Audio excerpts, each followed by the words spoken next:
Tetapi ada satu hal yang perlu kita pahami, bahwa kedatangan orang-orang Arab itu ada beberapa gelombang di sini. Ya. Jadi pertama yang belakangan yang pakai gelar Sayyid, ya, itu masuk ke wilayah Nusantara, termasuk di Jawa, tahun 1790-an.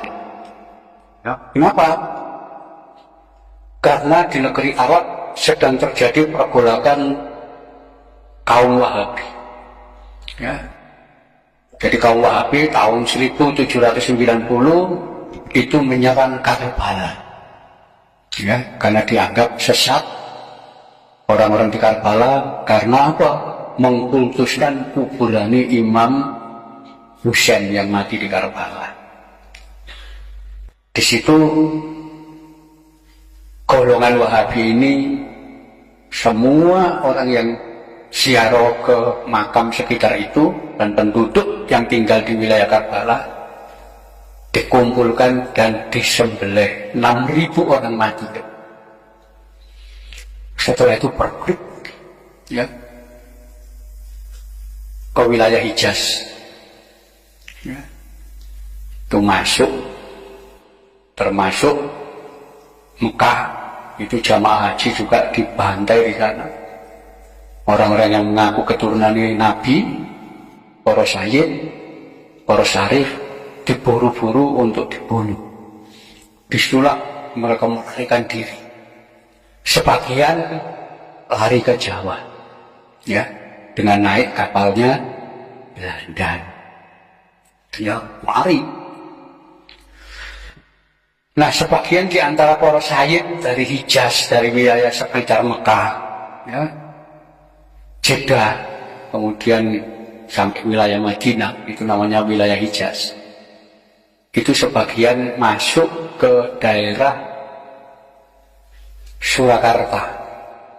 Ya, mereka itulah kemungkinan kemudian oleh Sultan Hamengkubuwono II ditampung, ditolong, ya, dikasih tanah untuk tinggal di situ dan kawin dengan perempuan pribumi.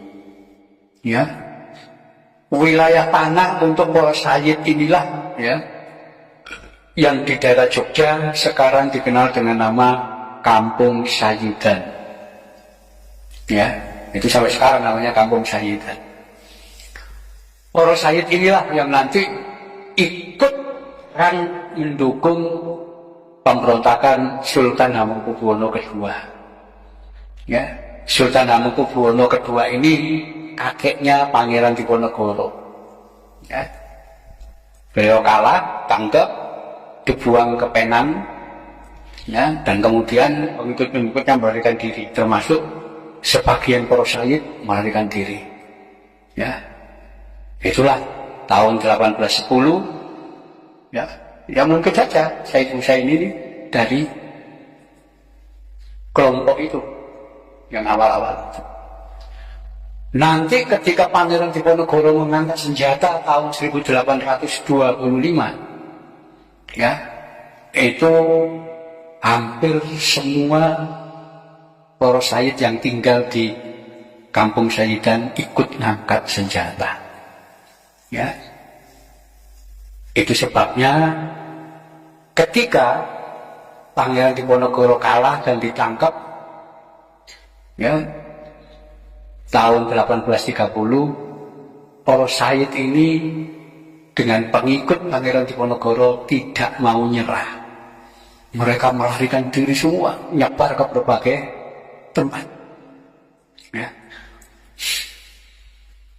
Itulah kita temukan banyak makam-makam para sayyid ini di berbagai wilayah.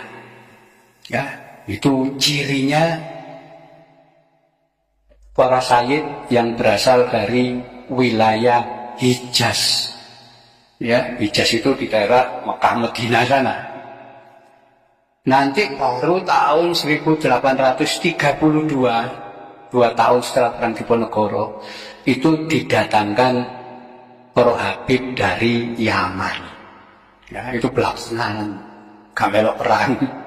Ya, langsung datang di sini. Ya, itulah nanti diangkat oleh Belanda jadi kapten Arab macam-macam itu orang-orang yang dari Yaman. Ya, jadi gelombang itu. Jadi karena Mbah Sayyid Husaini ini tidak ada nama Yamannya, berarti beliau orang Hijaz. Ya, karena kalau beliau dari Yaman pasti ada nama marga. Nggak tahu itu Alif, Al-Aidrus, As-Saggaf, ya, Al-Jufri atau siapa, itu nama wong Yaman. Ya, jadi beliau lebih jauh, berarti wong sekitar Mekah sana, bukan dari Yaman. Ya, kita temukan di wilayah Lumajang, itu makam keramat. Makam situ nih, makam Mbah Saji. Mbah Saji. Nah, ketika kita lacak ternyata, makamnya Sayyid Abdul Qadir dan Sayyid Abdul Rohim mengikuti di Ponorogo yang melarikan diri ternyata.